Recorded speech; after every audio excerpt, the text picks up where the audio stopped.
You ever hear a marketing story that's so wild, so sneaky, it feels like it just shouldn't have worked? Well, get ready because today we are diving deep into the unbelievable origin of Red Bull. It's a brand that didn't start with some amazing product. Nope. It started with a lie. A lie so clever, it built a multi-billion-dollar empire, basically from the contents of a trash can. To really get how they pulled this off, you have to get inside the head of the guy who started it all, Dietrich Mateschitz. He had this incredibly bold philosophy. He wasn't trying to just compete with other drinks. He was going to invent a whole new market out of thin air. And that one idea, it's the key to this whole crazy story. But, becoming this global giant, it didn't happen overnight. Not even close. In fact, it was born from a complete and total disaster. To really appreciate the genius of what they did, we have to start this story at rock bottom, the spectacular failure of their big UK launch. Okay, so picture this. It's London, 1994. Red Bull shows up. It's this weird-tasting drink in a skinny little can, and it's trying to elbow its way into a super crowded beverage market. And the British public, they were not having it. Not at all. And the result of all this? Well, after just 2 years, the UK operation wasn't just failing, it was hemorrhaging money. They were $12 million in the hole. That's a loss that would have completely buried most other companies. So what on earth went so wrong? Well, pretty much everything. Market research came back and people said they hated the taste. They literally compared it to medicine or cough syrup. On top of that, it was way too expensive, costing double what a Coke did. And get this, to make it even worse, they couldn't even legally call it an energy drink because another company already owned that term. So you've got a product with no fans, no category, and absolutely zero demand. So you've got this product that literally no one wants. What do? Well, Mateschitz made a radical call. He didn't change the formula. He didn't lower the price. No, he changed the story around the drink. And this right here is where the story pivots from a total disaster into a legendary masterclass in marketing, the trash can offensive. And this is so crucial to the whole thing. Mateschitz wasn't some beverage inventor. He was a marketing executive through and through.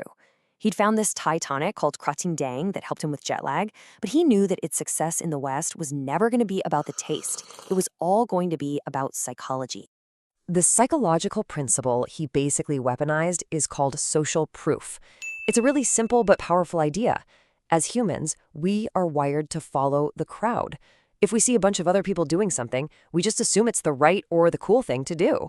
So Mateschitz figured if he didn't have any real popularity, he'd just have to manufacture it out of thin air. Okay, so here's the actual playbook, step by step. First, they went straight for the trendsetters, the students and the club goers. Second, they hired teams to go around and just stuff the trash cans in those hot spots with thousands of empty Red Bull cans. This created this powerful illusion that everybody was drinking this stuff. The end goal? To trigger a massive, undeniable case of FOMO, that fear of missing out. I mean, just imagine it. You're walking out of a club at 3 in the morning, you look over at the bins, and they are overflowing with these iconic silver and blue cans. Your brain doesn't think, oh, that's a clever marketing campaign. No, it thinks, whoa, I must have missed something. This is what all the cool people in there are drinking. It was a brilliant trick, and it worked like a charm. But Mateschitz was way too smart for that. He was playing the long game. He knew a fad built on a trick could disappear just as fast as it appeared. The illusion of popularity had to become a real, tangible identity. And this is how they moved beyond the trash can to build an entire lifestyle. And this is where they made a huge pivot. They totally stopped talking about what was in the can, the caffeine, the taurine. Instead, they started selling what the can represented: adrenaline, peak performance, a high-octane lifestyle. They weren't just selling a product anymore. They were selling you an identity. And what that meant was they couldn't just buy a 30-second TV ad like everyone else. They had to actually embed themselves deep inside the culture of their audience. So they didn't just sponsor some extreme sports events. They went out and invented their own. They owned them. They became the central nervous system for entire communities. And when I say they went big, I mean they went huge. They built a dominant Formula One racing team from scratch. They funded a supersonic space jump from the edge of our atmosphere that 50 million people watched live. They even launched their own media company, Red Bull Media House. They literally became a content empire that just happened to also sell an energy drink.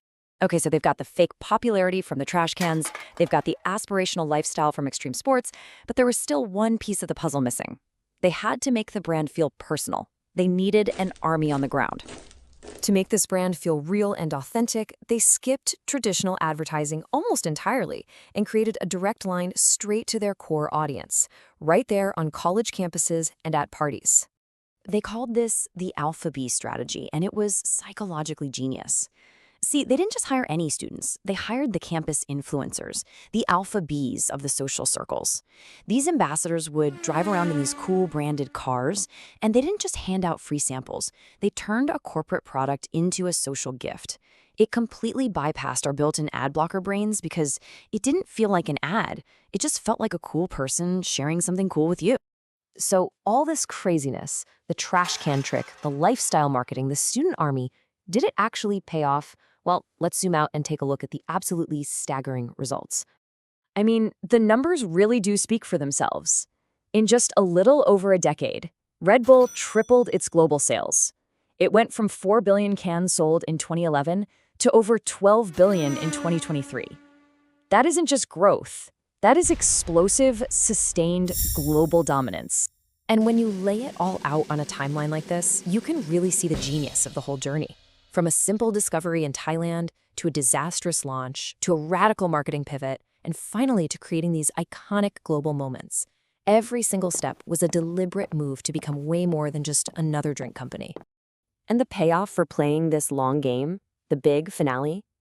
Today, Red Bull controls a massive 43% of the entire global energy drink market. And you have to remember, that's a market that they pretty much invented themselves. All of this really leaves you with one big question, right? Red Bull proved that you can build an absolute empire on a product that, at first, people didn't even like. So what's actually more powerful? The thing you sell or the story you tell?